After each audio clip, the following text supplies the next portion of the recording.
اب یہ جو مشکلات پیدا کرتے ہیں اور بڑے موحد بنتے ہیں اور کہتے ہیں یا علی مدد جو ہے وہ شرک ہے، تو یہاں خدا کیا کہہ رہا ہے؟ خدا خود کہہ رہا ہے هو الذی ایدک بنصرہ وبالمؤمنین، اللہ مدد کرے گا، خود بھی کرے گا اور مومنین کے ذریعے بھی کرے گا. یعنی رسول خدا کو جب مدد چاہیے ہو تو مدد رسول خدا کو علی مرتضیٰ سے ملتی ہے. اس لیے کہ میں نے کچھ نہیں کرنا، جو سارا مشکل کام خدا نے کرنا ہے. میں نے ایک قدم خدا کی طرف بڑھانا ہے، میں نے یہ دل خدا کے حوالے کرنا ہے. اس کے بعد جو آپ کو خیال آتا ہے کہ یہ سب تو مجھ سے نہیں ہو سکے گا، وہ سب خدا نے کرنا ہے. امیر المؤمنین سے کسی نے پوچھا کیف غلبت الاقران، یہ جو بڑے بڑے پہلوانوں کو آپ نے شکست دی، آپ نے یہ کیسے کیا؟ کہا بتمکن ہیبتی فی قلوبہم، میں نے ان کے بدن پہ بعد میں حملہ کیا، پہلے میں نے ان کے دلوں پہ حملہ کیا، اپنی ہیبت ان کے دلوں میں بٹھائی. ہم نے کیا کرنا ہے؟ ہم نے تو صرف یہ دل دینا ہے کہ خدا لکھ دے اس پر علی علی. اسے ہم بہت ساری ہماری روز کی بھی مثالیں ہیں کہ ہماری مشکلات آسان ہو رہی ہوتی ہیں، اور جس مشکل کی وجہ سے، بظاہر مشکل کی وجہ سے ہماری مشکلات آسان ہو رہی ہوتی ہیں، ہم اسی مشکلات پر رونا رو رہے ہوتے ہیں. یہ ہے رسالت مآب کے بارے میں، اور رسالت مآب سے ارشاد فرمایا جا رہا ہے کہ اگر آپ کو یہ نصارہ یہود یہ گمراہ کرنا چاہیں، یعنی دھوکہ، گمراہ لفظ غلط ہے، دھوکہ دینا چاہیں، تو آپ ان کے دھوکے میں نہیں آئیں گے. ہم آ رہے ہیں. اس آیت کا انتخاب اس لیے میں نے کیا کہ ہم ابھی یہود و نصارہ اور ان ملٹی نیشنل کمپنیز کے دھوکے میں آ رہے ہیں. اگر صحابہ کو مانو تو بھی علی کو ماننا پڑے گا، اگر رسول کو مانو تو بھی علی کو ماننا پڑے گا، اگر صرف خدا کو مانو اور کو ہم صرف خدا سے مدد مانگتے ہیں، درگاہ خداوندی میں مدد کے لیے جاؤ گے تو ہمیں در علی پہ پلٹا دیا جائے گا. قرآن کہہ رہا ہے کہ علی کی تلوار نے نصرت کی ہے. دوسرا کیا کہہ رہا ہے کہ یہاں پر مومنین کے دلوں کو جوڑا ہے، ان میں محبت پیدا کی ہے. یعنی مجھے کہنے کی اجازت دیجیے، قرآن کی یہ دو آیتیں کہہ رہی ہیں مسلمان دو طرح کے ہیں. ایک وہ ہیں جو علی کی تلوار کے خوف سے مسلمان ہوئے ہیں، دوسرے وہ ہیں جو علی کی محبت میں مسلمان ہوئے ہیں. یہ جو بہت سے ناصبی ہیں اور وہ جو قرآن پڑھتے ہیں، قرآن حفظ کرتے ہیں، وہ آپ سے زیادہ ان آیات کو پڑھتے ہیں اور ان کو پتہ بھی چلتا ہے کہ یہ آیات علی کی منقبت میں ہیں. یہ تمام کا قرآن علی کا قصیدہ ہے، پتہ چلتا ہے، لیکن اعتراف نہیں کرتے.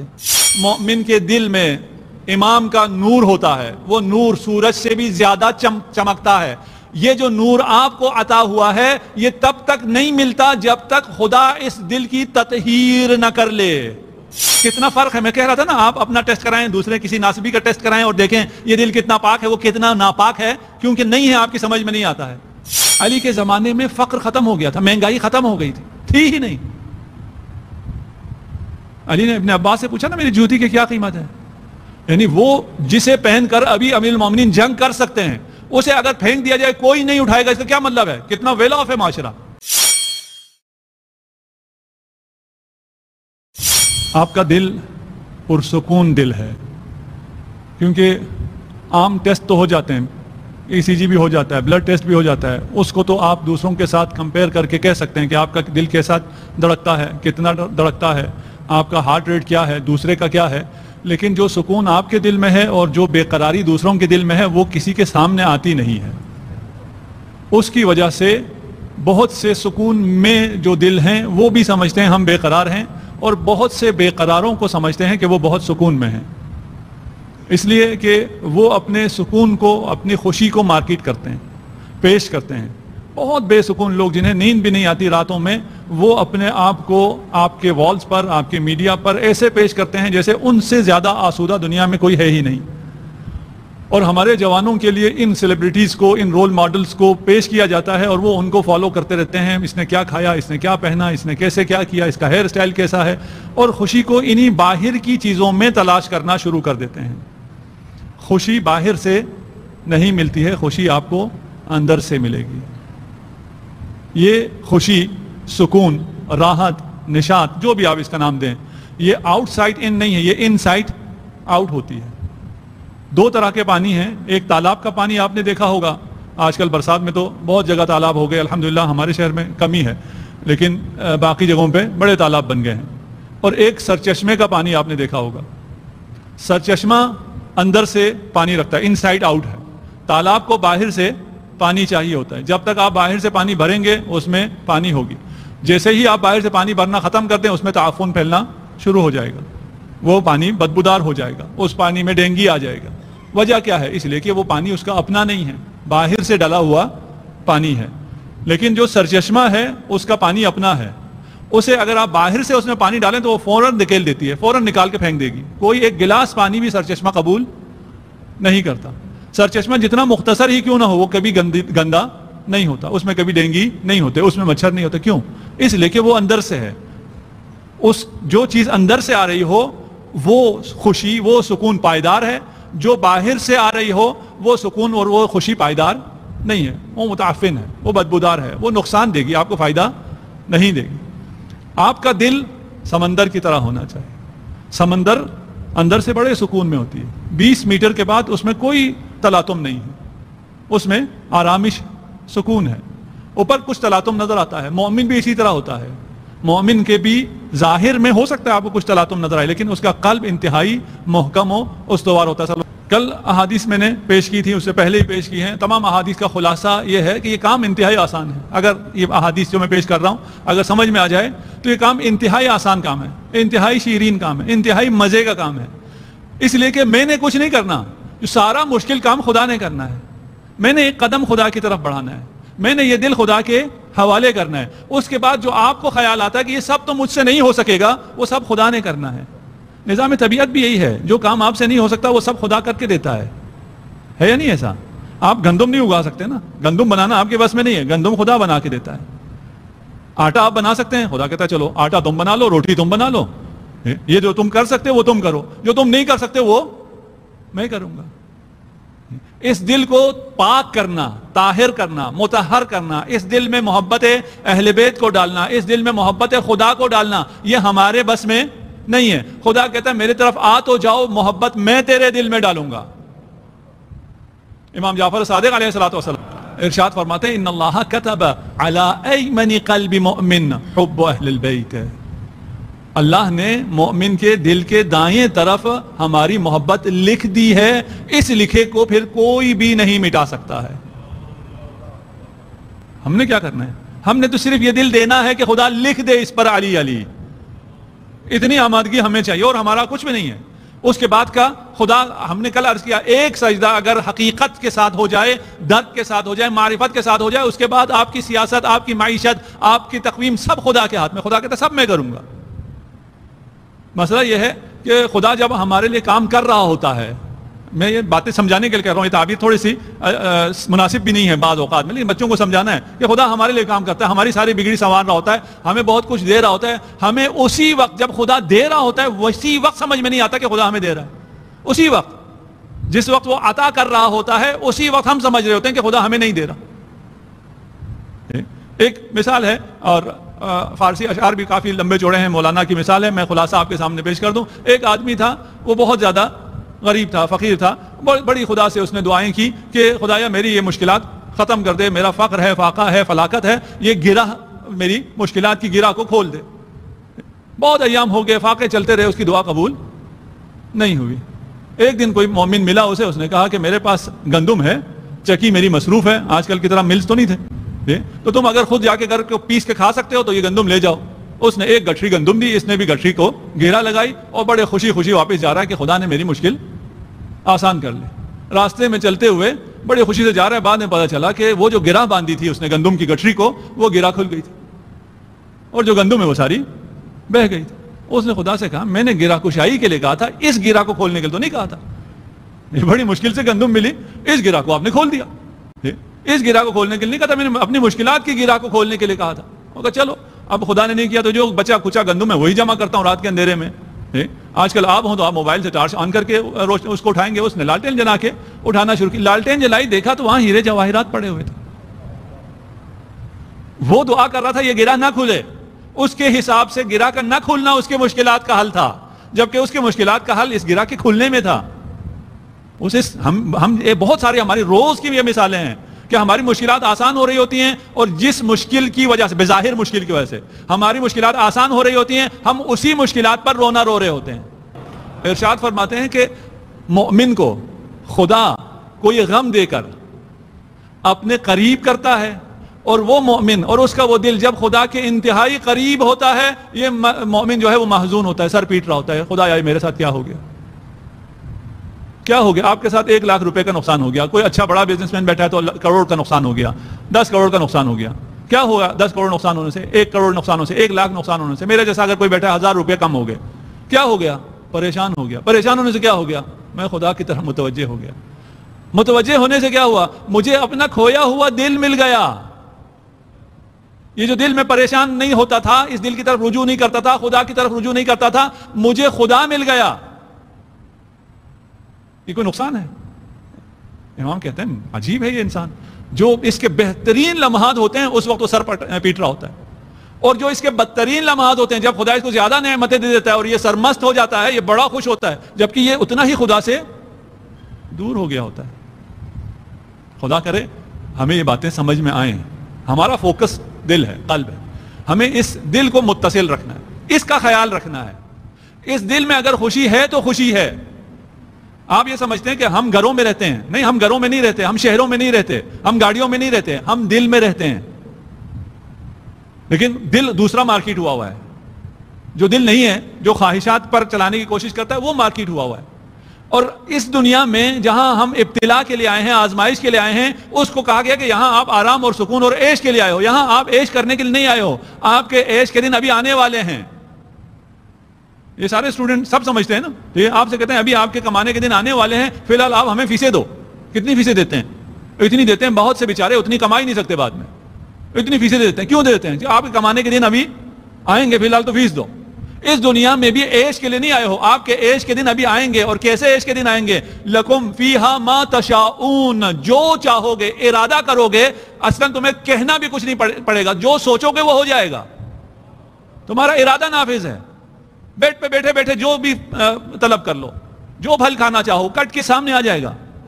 آم آئے گا، وہ کپڑوں پہ ٹپکے گا بھی نہیں. میٹھے میٹھے آم کھا لینا، ہر آم کا ذائقہ پہلے آم سے جدا ہوگا. جو چاہو، کوئی انتہا ہے چاہنے کی؟ کب ملے گا؟ صبر کر لو، 4 دن صبر کر لو. اور اس صبر میں کیا ہے؟ اس صبر میں سکون ہے. مزے کی بات یہ ہے کہ ادھر اس دنیا میں جو 4 دن صبر کرنا ہے، اس سے کیا ہوگا؟ اس سے سکون ملے گا، اس سے خوشی ملے گی، اس سے آرامش ملے گی.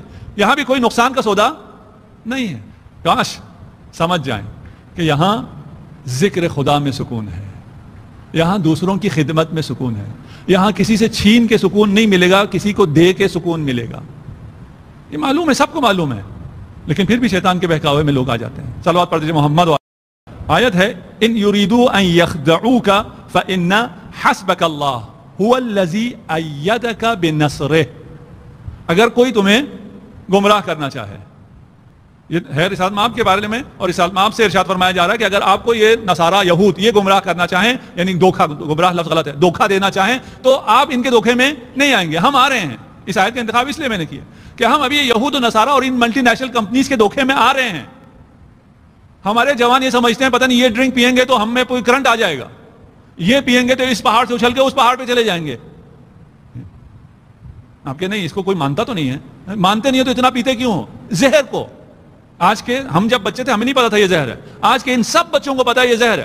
یہ نہ کوئی انرجی ہے، نہ کوئی ڈرنک ہے، نہ کچھ ہے، یہ زہر ہے. سیدھا سیدھا زہر ہے. اور اس زہر کو کیوں پی رہے ہیں؟ اس لیے کہ یخدعوک، آپ کو دھوکہ دے دیا. کس نے دھوکہ دیا؟ یہ یہود و نصارہ نے دھوکہ دیا، اور مینلی یہود نے دھوکہ دیا. اگر آپ کو دھوکہ دینا چاہیں فحسبک اللہ، اللہ تمہارے لیے کافی ہے. بس اللہ کی طرف رجوع کرو، دھوکہ نہیں کھاؤ گے. اللہ کیا کرے گا؟ هو الذی ایدک بنصرہ، وہ اپنی مدد تمہیں پہنچائے گا. وبالمؤمنین، اور مؤمنین کی مدد بھی پہنچائے گا. اب یہ جو مشکلات پیدا کرتے ہیں اور بڑے موحد بنتے ہیں اور کہتے ہیں یا علی مدد جو ہے وہ شرک ہے، تو یہاں خدا کیا کہہ رہا ہے؟ خدا خود کہہ رہا ہے هو الذی ایدک بنصرہ وبالمؤمنین. اللہ مدد کرے گا، خود بھی کرے گا اور مومنین کے ذریعے بھی کرے گا. یعنی رسول خدا کو جب مدد چاہیے ہو تو مدد رسول خدا کو علی مرتضیٰ سے ملتی ہے. اسی کے ذیل میں روایت ہے در منصور میں، ابو ہریرہ کی روایت ہے، مکتوب علی العرش لا الہ الا اللہ. زمین پہ کہیں نہیں لکھا ہوا، آسمانوں میں ہے. آسمان میں بھی کہاں ہے؟ عرش خدا پہ لکھا ہے. کیا لکھا ہے؟ لا الہ الا اللہ انا وحدی لا شریک لی محمد عبدی ورسولی ایدتہ بعلی. لا الہ الا اللہ، وہ تو آپ کو پتہ ہے. انا وحدی لا شریک لی، میں وحدہ لا شریک ہوں. لی محمد عبدی، محمد میرا بندہ ہے، میرا رسول ہے. وایدتہ، میں نے نصرت کی ہے محمد مصطفیٰ کی علی مرتضیٰ کے ذریعے. ایک یہ روایت بھی بہت سے اصحاب نے، یہ دوسری روایت ہے جسے انس بن مالک نے اور بہت سے اصحاب نے. صحابہ کو مانتے ہو تو بھی علی کو ماننا پڑے گا. اگر صحابہ کو مانو تو بھی علی کو ماننا پڑے گا, اگر رسول کو مانو تو بھی علی کو ماننا پڑے گا, اگر صرف خدا کو مانو اور کہو ہم صرف خدا سے مدد مانگتے ہیں, درگاہ خداوندی میں مدد کے لیے جاؤ گے تو تمہیں در علی پہ پلٹا دیا جائے گا. میں اپنی روایت پیش نہیں کر رہا, میں برادران اہل سنت کی کتابوں سے یہ روایت پیش کر رہا ہوں کہ رسالت مآب کو انس بن مالک صحابی ہے, رسول کا خادم ہے, رسول کے ساتھ رہا ہے, خوب جانتا ہے, رسول کی عادات سے بھی واقف ہے. رسالت مآب صلی اللہ علیہ وآلہ وسلم کو بھوک لگی, بہت طلب ہوئی, شاید کسی ایسی جگہ پر تھے, ریگستان میں تھے جہاں کچھ کھانے کو نہ ملا. آسمان سے ایک اخروٹ اترا, اس اخروٹ کو جب کھولا تو اس کے اوپر لکھا ہوا تھا بسم اللہ الرحمن الرحیم لا الہ الا اللہ محمد رسول اللہ ایدتہ بعلی ونصرتہ بہ. لا الہ الا اللہ کے بعد یہ عرش پہ لکھا ہوا ہے اور یہ بھی عرش سے اترا ہے. لا الہ الا اللہ محمد رسول اللہ کے بعد کیا ہے؟ علی ولی اللہ. یہ ولی اللہ ہے, اور کیسا ولی ہے؟ جو کہ نصرت کر رہا ہے محمد مصطفیٰ کی. محمد کی نصرت شخص کی نصرت نہیں ہے, دین کی نصرت ہے, خدا کی نصرت ہے. اللہ اکبر. اسی کے بعد وَأَلَّفَ بَيْنَ قُلُوبِهِمْ, ایک تو آپ کی نصرت کی علی کی تلوار کے ذریعے, دوسرا کیا کیا ہوا وَأَلَّفَ بَيْنَ قُلُوبِهِمْ, ان اصحاب جو لوگ تھے, مسلمان تھے, انصار تھے, اوس و خزرج سے تھے, مختلف قبیلوں سے تھے, مختلف نسلوں سے تھے, ان سب کے دلوں میں محبت پیدا کر دی. لو انفقت ما فی الارض جمیعا, ایسی محبت پیدا کی کہ اگر زمین میں موجود تمام مال بھی خرچ کر دیا جاتا تو بھی ایسی محبت پیدا نہیں ہو سکتی. تو قرآن ہے, کوئی حدیث بھی نہیں پڑھ رہا. قرآن کہہ رہا ہے کہ علی کی تلوار نے نصرت کی ہے. دوسرا کیا کہہ رہا ہے کہ یہاں پر مومنین کے دلوں کو جوڑا ہے, ان میں محبت پیدا کی ہے. یعنی مجھے کہنے کی اجازت دیجیے, قرآن کی یہ دو آیتیں کہہ رہی ہیں مسلمان دو طرح کے ہیں. ایک وہ ہیں جو علی کی تلوار کے خوف سے مسلمان ہوئے ہیں, دوسرے وہ ہیں جو علی کی محبت میں مسلمان ہوئے ہیں. وَأَلَّفَ بَيْنَ قُلُوبِهِمْ, یہ بہت بہت اہم ہے. آپ کا یہ قلب, آپ خود قلب ہیں اور کچھ نہیں ہیں. جس قلب کی میں بات کر رہا ہوں وہ آپ خود ہیں اور کوئی اور چیز نہیں ہے, آپ کا نہیں ہے, آپ ہیں. وہ نقطۂ آغاز ہے, وہ ہے جس میں حب ہے, جس میں بغض ہے, جس میں ایمان ہے, جس میں نفاق ہے. آپ کے تو نہیں ہے. آپ کس طرف والے ہیں؟ سارے دائیں طرف والے آپ ہیں سارے. آپ علی الیمین ہیں الحمدللہ. جنہیں سمجھ میں نہیں آتی وہ کیا کہتے ہیں؟ قالوا قلوبنا غلف, ہمارے دل جو ہیں بڑے محفوظ ہیں, ہم صرف قرآن, حسبنا کتاب اللہ, ہم صرف اللہ سے ایاک نعبد و ایاک نستعین. سمجھ میں نہیں آتا. اللہ سے مدد مانگنے کے لیے کدھر جاؤ گے؟ قرآن کے پاس ہی آؤ گے نا.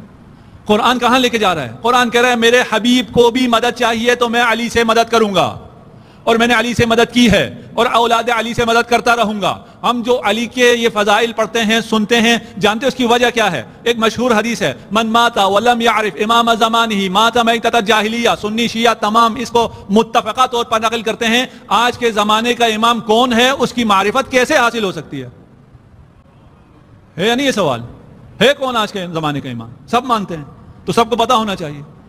ہم تو کہیں گے ہمارا امام ہے, باقیوں کے پاس اگر جواب نہیں, ہمیں اس سے غرض نہیں ہے.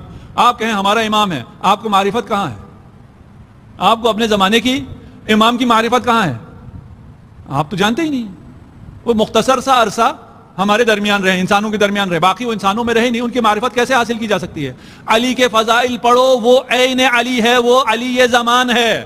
قالوا قلوبنا غلف, کہتے ہیں ہمارے دل بڑے پاک ہیں, ہمارے دل میں آپ کی باتوں کا اثر نہیں ہوگا, ہمارا دل محبت اہل بیت, یہ باتیں ہمیں سمجھ میں نہیں آتی ہیں. وہ کہتے ہیں ہمارے دل پاک ہیں. قرآن کیا کہتا ہے؟ بل لعنہم اللہ. پاک واک نہیں ہے, غلاف غلاف میں نہیں ہے, ان کے دلوں پر مہر لگی ہوئی ہے. بل لعنہم اللہ بکفرہم فقلیلا ما یؤمنون. مومن کا قلب کیسا ہوتا ہے؟ انما المؤمنون اذا ذکر اللہ وجلت قلوبہم. اللہ کے ذکر سے ان کے دل کانپ جاتے ہیں, یہ ذکر الہی سننا چاہتے ہیں, یہ ذکر الہی میں اشک بہاتے ہیں, ان کے دل تبدیل ہو جاتے ہیں. یہ نہیں کہتے کہ ہمارے دل غلاف میں ہیں, ہمارے دلوں پر احساس اس کا اثر نہیں ہوتا ہے. اسی آیت کی تفسیر میں ہے, یہ جو کفار کہتے ہیں قلوبنا غلفون, یہ در حقیقت سمجھتے یہ بھی ہیں, یہ دل بھی تو اللہ نے دیا ہوا ہے. جیسے آپ کو دل اللہ نے دیا, ان کو بھی دل اللہ نے دیا ہوا ہے. یہ دل سمجھ سکتے ہیں اور سمجھتے بھی ہیں, یعنی کہ نہیں سمجھتے, سمجھ سکتے بھی ہیں اور سمجھتے بھی ہیں. پھر یہ کیوں حال ہے؟ یہ سوال ہے نا. یا آج کے جو سائنٹسٹ ہیں وہ آپ سے زیادہ اللہ کی نشانیوں کو دیکھ رہے ہیں, اللہ کے سائنس کو وہ آپ سے زیادہ دیکھ رہے ہیں, آپ سے زیادہ اسے خدا کو ماننا چاہیے تھا, وہ کیوں نہیں مانتا؟ یہ جو بہت سے ناصبی ہیں اور وہ جو قرآن پڑھتے ہیں، قرآن حفظ کرتے ہیں، وہ آپ سے زیادہ ان آیات کو پڑھتے ہیں اور ان کو پتہ بھی چلتا ہے کہ یہ آیات علی کی منقبت میں ہیں، یہ تمام کا قرآن علی کا قصیدہ ہے، پتہ چلتا ہے، لیکن اعتراف نہیں کرتے۔ کیوں اعتراف نہیں کرتے؟ قرآن کہتا ہے اس لیے کہ ان پہ لعنت ہے۔ لعنت کا کیا مطلب ہے؟ جانتے بوجھتے ہوئے بھی وہ اپنے آپ کو اس قابل نہیں سمجھتے ہیں کہ وہ اپنے آپ کو شیعہ علی کہلا سکیں، وہ اپنے آپ کو موحد کہلانے کا قابل نہیں سمجھتا ہے۔ یہ جو منکرین علی ہیں، جو منکر خدا ہیں، جو دین کا انکار کرتے ہیں، انہیں پتہ ہے خدا ہے، انہیں پتہ ہے ولی خدا ہے، لیکن وہ خود کیونکہ اس لائق نہیں ہوتے کہ وہ شریعت پر عمل کر سکیں، اس لیے وہ شریعت کا انکار کرتے ہیں۔ قلوبنا غلف، کوئی غلف نہیں ہے، بلکہ تم پر اللہ کی لعنت ہے۔ کتنا مہربان ہے خدا۔ یہ آیت خاص طور پہ میں آپ کے لیے لایا ہوں، اور ہے یہ کفار کے لیے، ان اسرا کے لیے ہے جن سے فدیہ لے کر آزاد کیا جا رہا تھا۔ ان کے ساتھ کیا مہربانی ہے اللہ کی! اگر ان کے ساتھ یہ خدا اتنا رحمان ہے، اتنا رحیم ہے، اتنی مہربانی ہے، تو ہمارے ساتھ کیسا ہوگا؟ وہ جو اسلام کے خلاف جنگ کرنے آیا ہے، وہ جو اسیر ہوا ہے، جس نے ہو سکتا ہے قتل بھی کیا ہو مسلمانوں کو، اس سے کیا کہہ رہا ہے؟ یا ایھا النبی قل لمن فی ایدیکم من الاسرى ان یعلم اللہ فی قلوبہم خیرا یؤتیکم خیرا مما اخذ منکم۔ تم سے یہ فدیہ لیا جا رہا ہے، تمہیں اسیر کیا گیا ہے، لیکن اگر تمہارے دل میں کوئی خیر کی بنک بھی خدا کو مل گئی، کافر حربی جنگ کر رہا ہے، اس سے کہہ رہا ہے کہ ابھی بھی وقت ہے، اگر تمہارے دل میں رسول کو دیکھنے کے بعد، میرا پیغام سننے کے بعد، میرے آیات کو سننے کے بعد کچھ محبت پیدا ہو گئی، تو جو میں نے تم سے لیا ہے نہیں ہے کہ میں اسے ہدیہ کر سکوں۔ میرا دل تو اس قابل نہیں ہے کہ اس پر خدا حب علی ابن ابی طالب لکھ دے، میرا دل اس قابل نہیں ہے۔ نہیں، آپ کو آپ کی ماؤں نے پاک خون پلایا ہے، پاک دودھ پلایا ہے، آپ فرش عزا پر آپ کی تربیت ہوئی ہے، آپ جس محبت کے ساتھ یہاں آئے ہیں، یہ محبت بتا رہی ہے کہ آپ تبدیل ہو چکے ہیں، تبدیل ہو سکتے ہیں۔ آپ کے دل کا خریدار سید الشہداء ہے، یہ سید الشہداء نے آپ ان دلوں کو یہاں جمع کیا ہے۔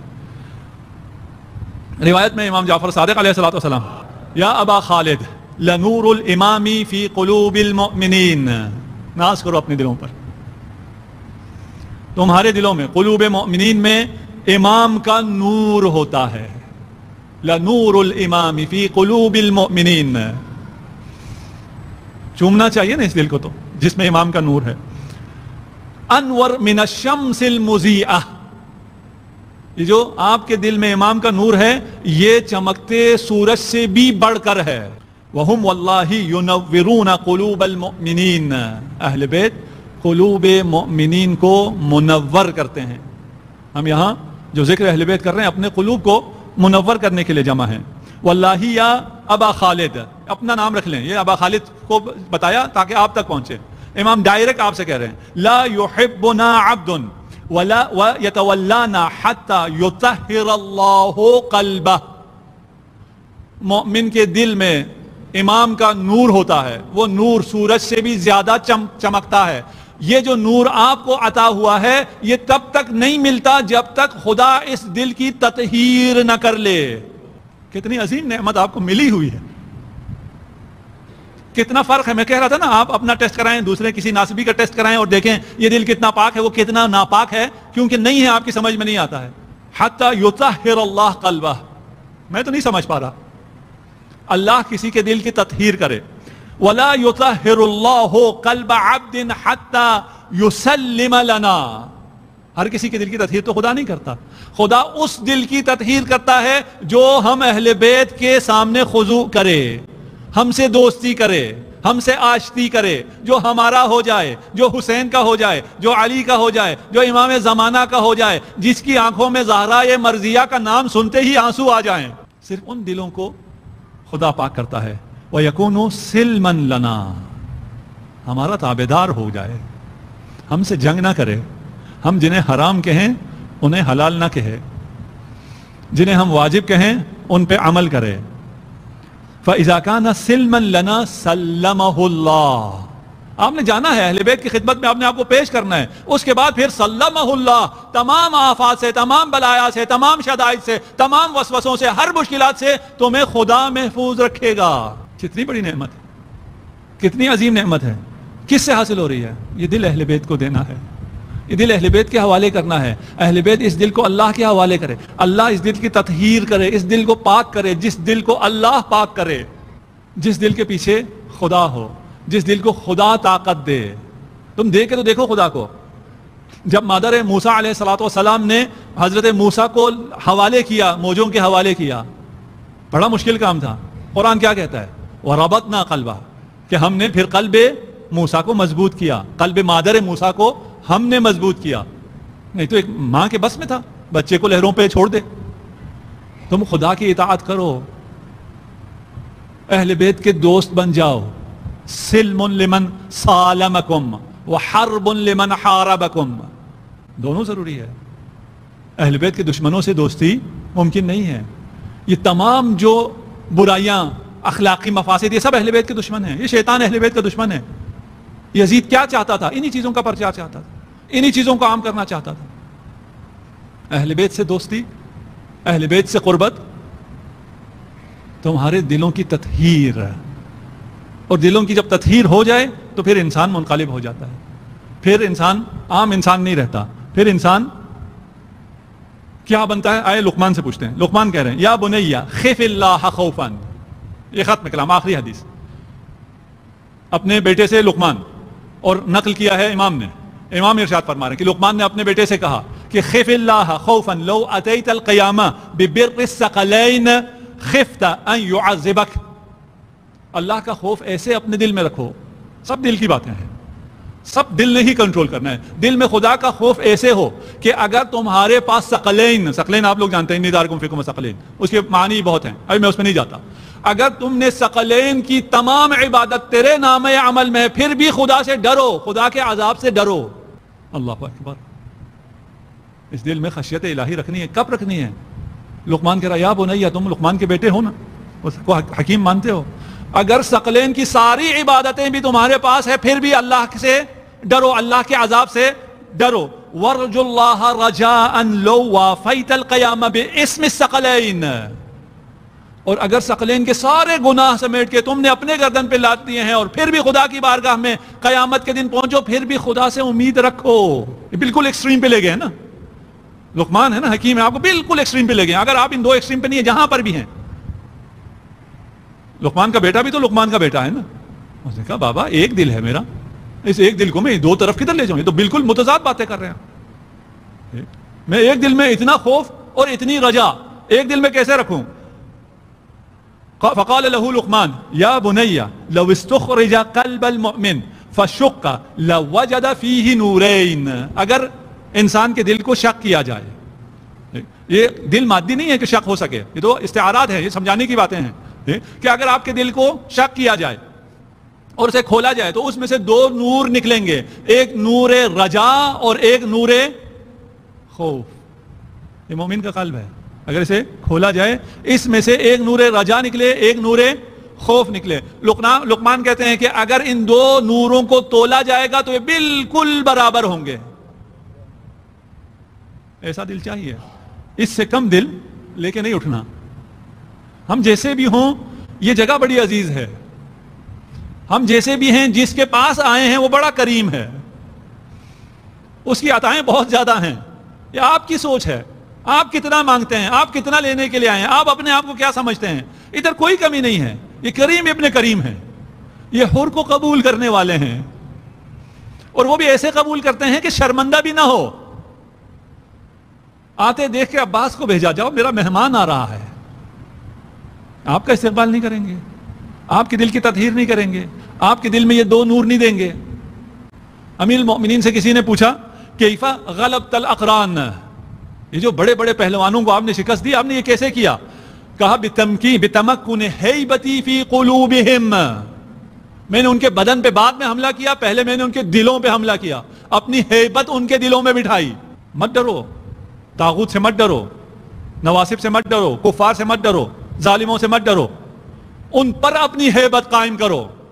تم علی کے ماننے والے ہو, یہ علی کا درس ہے. علی کی ہیبت یہ ہے. ابن عباس جسے مفسر امت کہتے ہیں, وہ کہتے ہیں ہم جب علی کی بارگاہ میں بیٹھتے تھے آپ کی ہیبت کی وجہ سے ہم کلام نہیں کر سکتے تھے، ہم نظریں اٹھا کر دیکھ نہیں سکتے تھے، یہاں تک کہ امیر المومنین پھر کلام کرتے، گفتگو کرتے، مزاح کرتے، ہمیں اپنے ساتھ کرتے تاکہ ہم ان کی طرف دیکھ سکیں، ہم ان سے گفتگو کر سکیں۔ امیر المومنین کی گفتگو آپ کے لیے موجود ہے، نہج البلاغہ موجود ہے۔ کس نے پڑھا، کس نے سمجھا، کس نے کتنا کام کیا؟ میرا یقین ہے کہ ہم جو گزشتہ نسل ہم اتنا نہیں سمجھ سکتے، یہ جوان بہت سمجھ سکتے ہیں، یہ بہت شارپ ہیں۔ اسی جوانی میں پڑھو۔ اگر کوئی اس غلط فہمی میں آپ کو رکھتا ہے کہ پتہ نہیں جب عمر آئے گی بوڑھے ہوں گے تب پڑھیں گے، نہیں، ابھی پڑھو، ابھی علی کو پڑھو، مختصر پڑھو، 2 کلمے پڑھو، 4 کلمات پڑھو، دن میں 5 منٹ پڑھ لو، لیکن روز علی کو پڑھو۔ لا نکلمہ لہیبتہ، وہ اس عظمت پر ہونے کے بعد زہد علی کیا ہے؟ جب آپ خلیفہ وقت تھے، تشریف لے جاتے تو آپ کے پیچھے بھی کچھ لوگ چل پڑتے تھے۔ امیر المومنین پوچھتے تم کیوں آ رہے ہو؟ میں آپ کی عزت کے لیے آ رہے ہیں۔ یہ آج کل ہمارے معاشرے میں بھی یہ ہے۔ امیر المومنین نے فرمایا ایسا مت کرو، اس لیے میں تو امیر المومنین ہوں، لیکن تم جب باقی لوگوں کے پیچھے چلو گے تو ان کے دماغ خراب ہو جائیں گے۔ ان خفق النعال خلف اعقاب الرجال مفسدۃ القلوب، ان کا دل بگڑ جائے گا، یہ اپنے آپ کو کچھ سمجھنے لگیں گے۔ یہ ہم سب کے ساتھ ہے۔ اپنے خاندان میں 4 بچوں نے تھوڑی سی احترام دے دیا، معاشرے میں تھوڑی سی عزت مل گئی، کوئی تھوڑا سا پوسٹ مل گیا، فلان ہو گیا، دماغ خراب ہو جاتا ہے، دل فاسد ہو جاتا ہے۔ جو جس مقام پہ ہے کوشش کریں، بول تو یہ کوئی پروٹوکول لیں ہی نہیں، اور اگر ملتا ہے تو یہ پروٹوکول آپ کا دل خراب نہ کرے۔ امیر المومنین ارشاد فرما رہے ہیں ایسے پروٹوکول سے بچو، اور لوگوں سے کہہ رہے ہیں ایسا پروٹوکول نہ دو۔ آپ ان دونوں میں سے جہاں بھی جس بھی طرف ہیں، کبھی ادھر ہوں گے کبھی ادھر ہوں گے، کبھی پروٹوکول دینے والے ہوں گے کبھی لینے والے ہوں گے۔ جب القابات دیتے تھے نا امیر المومنین کو خلیفہ کے عنوان سے، تو آپ ارشاد فرماتے تھے کہ یہ فضول کلام چھوڑ دو، اور خود جب اپنے القابات بیان کرنے پہ آتے تھے وہ ایک الگ داستان ہے، وہ ایک الگ حقیقت ہے، وہ اپنی جگہ ہے، یہ اپنی جگہ ہے۔ یہ جو خوشامد کرنے کے لیے القاب دے رہے ہیں، ایک مولانا کو بہت لمبے چوڑے القاب دیتے تھے کوئی مجلس سے پہلے بلانے کے لیے، تو ایک دن انہوں نے کہا جی آپ یہ سب میرے لیے نہ کہیں اور مختصر بس میرا نام لیں، تو وہ جو اسٹیج سیکرٹری تھا وہ کہتا ہے مجھے بھی پتا ہے ان میں سے آپ کچھ نہیں ہے، لیکن لوگوں کو جمع کرنے کے لیے کرنا پڑتا ہے۔ تو یہ جو القاب دے رہے ہوتے ہیں ان کو بھی پتا ہوتا ہے کہ یہ ہم خوشامد کر رہے ہیں، لیکن یہ کتنا بے وقوف ہوتا ہے، اسی خوشامد پہ راضی ہو جاتا ہے، اس پہ اس کا دل خراب بھی ہو جاتا ہے۔ امیر المومنین بننا مشکل ہے۔ روزانہ دسترخوان بچھتا تھا اور طرح طرح کے کھانے، گوشت، اس زمانے میں گوشت کھلایا کرتے تھے، خود تناول نہیں فرماتے تھے۔ ایک دن کسی نے کہا کہ یہ تو حاکم ہے، دارالامارہ میں جا کے پتہ نہیں اس کا کیسا دسترخوان ہوگا، چلو چلتے ہیں جا کے دیکھتے ہیں یہ کیا کھاتا ہے۔ امیر المومنین بیٹھے ہیں، نان جوین کھا رہے ہیں، گوشت کھلا کے آ رہے ہیں، وہ دسترخوان لوگوں کے لیے ہے، یہ دسترخوان اپنے لیے ہے۔ ایک عورت آئی، اس کا مطلب یہ نہیں ہے کہ آپ لوگوں نے سب نے خوش کیسا بننا ہے، نہیں، ایک عورت آئی، اس نے شکایت کی امیر المومنین سے، میرا شوہر جو ہے وہ بہت خوش مقدس ہو گیا ہے، سفرے پہ طرح طرح کھانے لاتا ہی نہیں ہے، فوڈ پانڈا سے آرڈر نہیں کرتا ہے، کبھی فاسٹ فوڈ نہیں منگواتا ہے، کبھی چائنیز نہیں کھلاتا ہے، بہت خوش مقدس ہو گیا۔ امیر المومنین نے بلایا، دیکھا وہ کپڑے پھٹے پرانے ہیں، بہت سادہ سا، کہا یہ کیا تم نے حال بنا رکھا ہے اپنا؟ کہا مولا آپ کی حالت بھی تو کوئی زیادہ اچھی نہیں ہے۔ امام نے ارشاد فرمایا ان اللہ تعالی فرض علی ائمۃ الحق ان یقدروا انفسهم بضعفۃ الناس، یہ جو بھی صاحب حیثیت ہیں، یہ تو امیر المومنین کے لیے، آپ کے لیے نہیں ہے، لیکن کچھ ان چیزوں کا خیال رکھیں، علی سے کچھ تو سیکھو، علی سے محبت تمہیں علی جیسا بننے کی کیوں نہیں ابھارتی؟ یہ کیسی محبت ہے کہ وہ پرواہ نہیں ہے وہ کیسا تھا، میں نے بننا کسی اور طرح کا ہے، اور میرے رول ماڈل ہیں، اور طرح کا میں بننا چاہتا ہوں، اس طرح کا میں نہیں بننا چاہتا، میں پتہ بھی نہیں کرنا چاہتا، میں امام حق ہوں۔ امام حق کو معاشرے کے جو ضعیف ترین طبقہ ہے اس کی طرح رہنا ہے۔ کوفہ میں کوئی اس طرح نہیں رہتا تھا جس طرح امیر المومنین رہتے تھے۔ لوگوں نے کہا آپ تو کہتے ہیں ضعیف ترین، یہاں جو ضعیف ترین ہے ان سے بھی آپ کا حال برا ہے، ظاہری جو حال ہے آپ کا، جو آپ کا دسترخوان ہے، جو آپ کا لباس ہے، جو آپ کی سادگی ہے۔ کہا شاید کوئی یمن پر، اسلامی مملکت کے بارڈر پہ شاید کوئی ہو، جب علی کہہ رہا نا شاید کوئی ہو، اس کا مطلب ہے نہیں ہے۔ علی عالم ہے، عالم بھی جزئیات ہے، ہر چھوٹی بڑی چیز کا علی کو علم ہے، کبھی موقع آیا اس پہ بیان کریں گے۔ جب علی کہہ رہے ہیں شاید کوئی ہو، یعنی کوئی نہیں ہے۔ علی کے زمانے میں فقر ختم ہو گیا تھا، مہنگائی ختم ہو گئی تھی ہی نہیں۔ علی نے ابن عباس سے پوچھا نا میری جوتی کی کیا قیمت ہے، یعنی وہ جسے پہن کر ابھی امیر المومنین جنگ کر سکتے ہیں، اسے اگر پھینک دیا جائے کوئی نہیں اٹھائے گا، اس کا کیا مطلب ہے؟ کتنا ویل آف ہے معاشرہ، کتنی خوشحالی ہے، کوئی اس کو اٹھانے والا نہیں ہے۔ یہ علی کی زندگی ہے، یہ اولاد علی کی زندگی ہے۔ آپ یہاں جمع ہیں، ہم یہاں جمع ہیں تاکہ ان مصائب سے بھی درس لیں، ان فضائل سے بھی درس لیں۔ السلام علیکم دوستو، کیسے ہیں آپ سب؟ امید کرتا ہوں آپ سب خیریت سے ہوں گے۔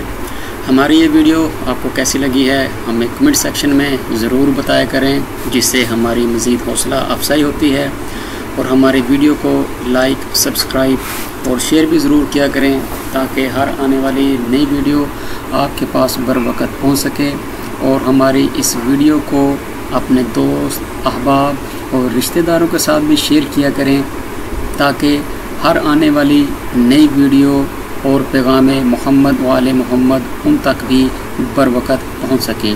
السلام علیکم ورحمۃ اللہ۔